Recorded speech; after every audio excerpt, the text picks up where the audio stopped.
हाय Aries, कैसे हैं आप सब लोग। आइए देखते हैं क्या हो रहा है आपकी लव लाइफ में। This is from the 27th of June to the 3rd of July 2022। ये एक जनरल रीडिंग है, सबके साथ रेजोनेट नहीं होने वाली। अगर नहीं होती नो प्रॉब्लम, ज़बरदस्ती अपनी सिचुएशन में ना फिट करें।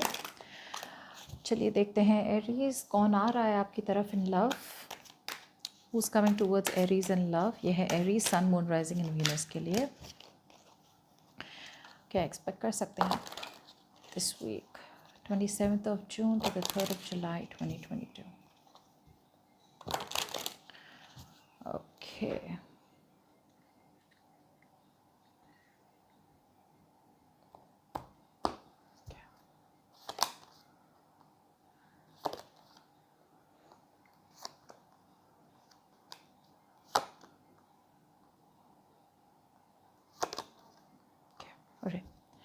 एरीज ओवरऑल एनर्जी यहाँ पे डेफिनेटली ब्रेकअप हुआ है, सेपरेशन हुआ है, नो कम्युनिकेशन नो कांटेक्ट वाली सिचुएशन है।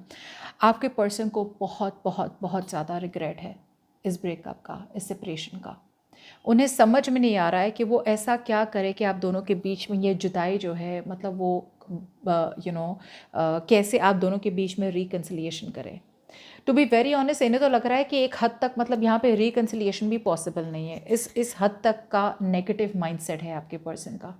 वो समझ ही नहीं पा रहे हैं, बहुत ज़्यादा लो फील कर रहे हैं। उन्हें समझ में नहीं आ रहा है कि ऐसा क्या बोले, ऐसा क्या करे कि वो पूरी की पूरी सिचुएशन वापस आ जाए। बहुत ज़्यादा मिस कर रहे हैं, लेकिन कहीं ना कहीं डायरेक्शन लेस हो गए। मतलब समझ में ही नहीं आ रहा उन्हें कि मतलब नेक्स्ट स्टेप क्या लिया जाए। ऑब्वियसली बिकॉज वो खुद ही इतने नेगेटिव है, डिप्रेशन में है, सैड है, तो उन्हें समझ में नहीं आ रहा है कि आगे कैसे बात बढ़ाई जाए। आपके पर्सन आपसे बहुत प्यार करते हैं। ओके, ये पर्सन आपके पास आना चाहते हैं। ये पर्सन आपसे कहना चाहते हैं कि वो आपसे बहुत ज़्यादा प्यार करते हैं। बहुत ज़्यादा रोमांटिक वाली एनर्जी दिख रही है मुझे। मतलब अगर रोमांस हो तो आपके साथ ही, there is no one else out there जिनके साथ ये रोमांटिक फील करते हैं। ये पर्सन आपकी तरफ आना चाहते हैं, वल्नरेबल बनना चाहते हैं। लेकिन एक प्रॉब्लम यह है कि इस पर्सन का ये अभी भी इस सिचुएशन को बहुत रोमांटिकली देख रहे हैं एरीज। अगर आप में से कुछ लोगों के लिए अभी भी कमिटमेंट चाहिए तो ये पर्सन कमिटमेंट देना चाहे ना देना चाहे वो एक अलग बात है। लेकिन अभी जो हो रहा है, जिस तरह के आ रहे हैं वो आपकी तरफ, वो मतलब ऐसे बोलते हैं ना, ऐसे they are seeing this relationship as a bed of roses, कि मतलब हाँ सब कुछ ठीक ही है, कुछ हुआ ही नहीं गलत, तो उस तरह की एनर्जी से आपकी तरफ आना चाहते हैं, कम्युनिकेशन करना चाहते हैं, ऑफर देना चाहते हैं आपको रिकन्सिलिएशन की। लेकिन कहीं ना कहीं आपके पर्सन है ना, बहुत डरे हुए हैं। उन्हें अभी डिसीजन नहीं बना पाए कि मतलब क्या करें। सो आपके पर्सन कहीं ना होल्ड बैक कर रहे हैं communication, the very very closed of. मतलब ऐसा है कि मतलब ये डिसीजन नहीं बना पा रहे हैं और डिसीजन बनाना भी नहीं चाहते। इट्स लाइक मैंने तो आंखें बंद कर दी, मैंने तो पट्टी बांधी हुई है, ऑटोमेटिकली खुद ब खुद यूनिवर्स ऐसा कुछ कर देंगे कि हम दोनों के बीच में सब कुछ ठीक हो जाएगा। लेकिन पहल मैं नहीं करने वाला, या पहल मैं नहीं करूँगी। आपके पर्सन आना तो चाहते हैं आपकी तरफ, और जिस तरह से आना चाहते हैं ना इस बार, it's like very very clear, 100% clarity के साथ आना चाहते हैं कि मतलब बॉस ये है सीन, अब आपको रहना हो इस सच्चाई के बाद या ना रहना हो इस सच्चाई सुनने के बाद, दैट्स फाइन। बट ये एक बहुत ज़्यादा क्लैरिटी लेके आ रहे हैं, और बहुत बड़ी क्लैरिटी उनके दिमाग में भी है कि आपसे दूर रहे, काम नहीं बना। लेकिन वापसी आना भी चाहते हैं, लेकिन कम्युनिकेशन के लिए डिसीजन जो बना, बिकॉज इन्हें पता है कि अगर वापसी करेंगे तो उन्हें ही पहल करनी, आपकी तरफ से कोई कम्युनिकेशन नहीं जाने वाला। So it is a make और ब्रेक सिचुएशन। सो मतलब बहुत ज़्यादा प्रेशर आ जाता है कि मतलब डिसीजन उन्हें ही बनाना है। अगर इस बार वो वापस आए तो सही तरह से आए, वरना मतलब सिचुएशन जहाँ है वहीं रहेगी। सो इस बात का अंदाज़ा है इसे, इन्हें। चलिए देखते हैं नाउ। अगर आपकी सिचुएशन देखी जाए तो पास्ट में मुझे लगता है कि बिल्कुल क्लैरिटी नहीं थी, बिल्कुल भी क्लैरिटी नहीं थी आपकी सिचुएशन में। आप में से बहुत लोग के लिए ना, आपको शक था आपके पर्सन पे, या तो आपको आपके पर्सन पे शक था, आपके पर्सन को आप पे शक था। बहुत ज़्यादा क्लैरिटी नहीं थी, क्या हो रहा है रिलेशनशिप में, कहाँ जा रहे हैं। बातें तो होती थी, चैटिंग होती थी, मिलते थे, लेकिन एक डायरेक्शन नहीं मिल रहा था। सो एक बहुत ज़्यादा अननोन एनर्जी थी कि मतलब हो क्या रहा है, ना तुम्हें पता है ना उन्हें पता है। ओके, करंट सिचुएशन में देखे जाए तो आपके पर्सन डेफिनेटली आपके साथ ब्रेकअप के बाद रिकन्सिलिएशन चाहते हैं. Okay, they want to reconcile with you, they want to be with you. आप दोनों की जो भी मेमोरीज थी ना, सारी की सारी वो वापस लाना चाहते हैं. सेलिब्रेशन चाहते हैं, आपके साथ वापस आना चाहते हैं. डेट करना चाहते हैं, आपके साथ घूमना चाहते हैं, फिरना चाहते हैं, बाहर जाना चाहते हैं. जो भी हैप्पीनेस थी ना उनकी लाइफ में, वो सब आपसे थी. सो जब से आप दोनों का सेपरेशन हुआ, जब से आप दोनों की बातें बनी हुई है, वो सारी सिचुएशन ख़त्म हो चुकी है. लेकिन इनके माइंड की अगर बात की जाए ना, दिल से आना चाहते हैं, लेकिन अगर दिमाग की बात की जाए ना, तो आपके पर्सन अभी भी अकेले रहना चाहते हैं.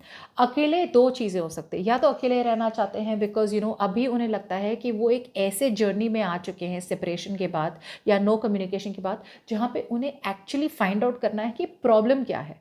कि क्यों वो डरते हैं कमिटमेंट से, या फिर क्यों आपसे भाग चुके हैं. So they want to find out more कि ये सेपरेशन हुआ तो हुआ क्यों. और दूसरे लोगों के लिए आपके पर्सन बहुत मिस तो बहुत करते हैं, प्यार तो बहुत करते हैं, लेकिन अभी वो वल्नरेबल नहीं होना चाहते. They don't want to be vulnerable to this relationship. आपके पास आए, आपको पता है आपसे प्यार करते हैं, आपके साथ रहना चाहते हैं, आपने ऐसा कुछ बोल दिया जिनसे इसका दिल टूट गया, तो सो आपके पास आए, रिलेशनशिप वापस से शुरू हो जाए, इससे अच्छा है मैं अकेला ही ठीक हूँ या मैं अकेले ही ठीक हूँ. Know what you don't see coming is 8 of swords. आपके पर्सन अभी भी डिसीजन बना नहीं पा रहे हैं. प्रॉब्लम ये हो रही है, डिसीजन बनाना चाहते हैं, लेकिन कहीं ना कहीं एक तरफ से इन्हें लग रहा है कि ये बहुत ज़्यादा फंसे हुए हैं इस सिचुएशन में. कुछ लोगों के लिए आपके पर्सन या तो दूसरे कोई कनेक्शन में है, जहाँ वो फंसे हुए हैं. और अगर ऐसा कुछ नहीं है तो आपके पर्सन है ना, डिसीजन बना ही नहीं पा रहे. डिसीजन मेकिंग स्किल्स इनकी बहुत ज़्यादा वीक है. नॉन कमिटल भी हो सकते हैं आपके person. Let's clarify. Clap for the 8 of swords. Clap for the 8 of swords.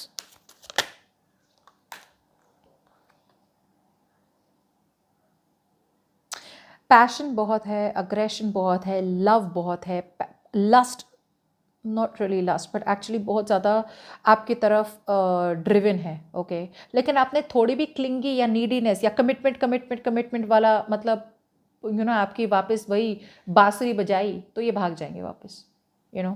आपके पर्सन आना चाहते हैं, कम्युनिकेशन करना तो चाहते हैं आपकी तरफ.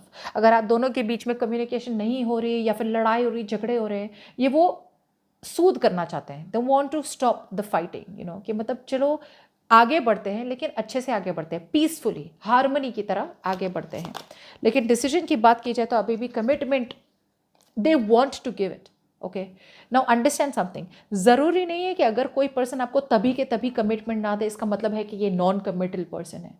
इसका ये भी मतलब हो सकता है कि इंसान कमिटमेंट तो देना चाहते हैं, एक्शन तो लेना चाहते हैं, लेकिन कहीं ना कहीं आपके पर्सन बहुत बहुत आराम से, धीरे से, they want to go step by step, one day at a time. आप जिससे डील कर रहे हैं ना एरीज, एक बात बता दूं, this is slow and steady wins the race जैसा पर्सन है ये. इन्हें कोई भी जल्दी नहीं है, बिल्कुल भी जल्दी नहीं है मैं तो कहूँ कमिटमेंट देने के लिए. वो बने रहेंगे सिचुएशन में, आपके साथ जितना भी टाइम आपको लगे ना, ये रिलेशनशिप में रहेंगे, लेकिन कमिटमेंट आप बोलोगे ना, वापस भागने वाले. So please have patience Aries. अगर इनके साथ कमिटमेंट चाहिए तो बहुत ज़्यादा पेशेंस लगेगा, वरना ये इन एंड आउट करते रहेंगे. क्योंकि प्यार है तो वापस आएंगे, लेकिन कमिटमेंट नहीं देना चाहते या रेडी नहीं है तो भाग जाएंगे. So you have to make up your mind. Future में मैजिशियन, या आपके पर्सन है ना, मैनिफेस्ट कर रहे हैं आपको फ्यूचर में, बट ऑनेस्टली मैजिशियन कोई एक्शन वाला कार्ड तो है नहीं. Let's see why the magician. Avoid कर रहे हैं आपको. सी उन्हें पता है ना, they know, they are very very sure कि आपके पास अगर आए ना तो कम्युनिकेशन उनकी जो भी होगी ना, कमिटमेंट एक ही सोल्यूशन है, या फिर आगे बढ़ने की बात या फिर प्रैक्टिकल होने की बात. वरना और कुछ अगर आपके जो माइंड में हो जिसकी वजह से आप दोनों की लड़ाइयाँ होती रहती है, उन्हें पता है कि भाई ये ही एक ही सोल्यूशन है जिससे एरीज और मैं साथ में रह सकते हैं, तो अवॉइड कर रहे हैं वो. सी कितने डिफेंसिव है, कितने डिफेंसिव है. See they are ready to fight for this connection, but fight for this connection at the same time they want to hold on to their point of view. उनका point of view ये है कि भाई commitment दूंगा या commitment दूंगी, लेकिन मुझे कोई जल्दी नहीं है. या नेगेटिव थॉट्स. कुछ लोगों के लिए आपके पर्सन है ना, कमिटमेंट से ही डरते हैं बहुत, they are very scared of commitment. कुछ लोगों के लिए आपके पर्सन ऑलरेडी किसी और रिलेशनशिप में है जिसकी वजह से कमिटमेंट नहीं दे सकते. फैमिली प्रेशर भी हो सकता है, फैमिली मान नहीं रहे हो वो भी हो सकता है. बहुत ज़्यादा नहीं दिख रहा है बट हो सकता है. और कुछ लोगों के लिए आपके पर्सन है बहुत ज़्यादा ऑब्सेस्ड है. बहुत ज़्यादा ऑब्सेस्ड है। और ऐसा भी हो सकता है आपके पर्सन को लग रहा है कि अभी आप दोनों के बीच में रिलेशनशिप जो इतनी ब्यूटीफुल है ना, it's so passionate, so fun filling, उन्हें लगता है एक बार कमिटमेंट दे दिया मतलब पूरा का पूरा स्पार्क विल बी गॉन। आप दोनों के बीच में चीज़ें बहुत ज़्यादा सीरियस हो जाएंगी, बोरिंग हो जाती है। बहुत लोग का ऐसा मानना होता है, जिसकी वजह से आपके पर्सन टाइम लेना चाहते हैं। So I don't see this person communicating with you this week, लेकिन commitment is on their mind, but they are in no rush. Okay, so that's what I have for you. Hope this reading resonates, and I'll see you next time. Bye bye.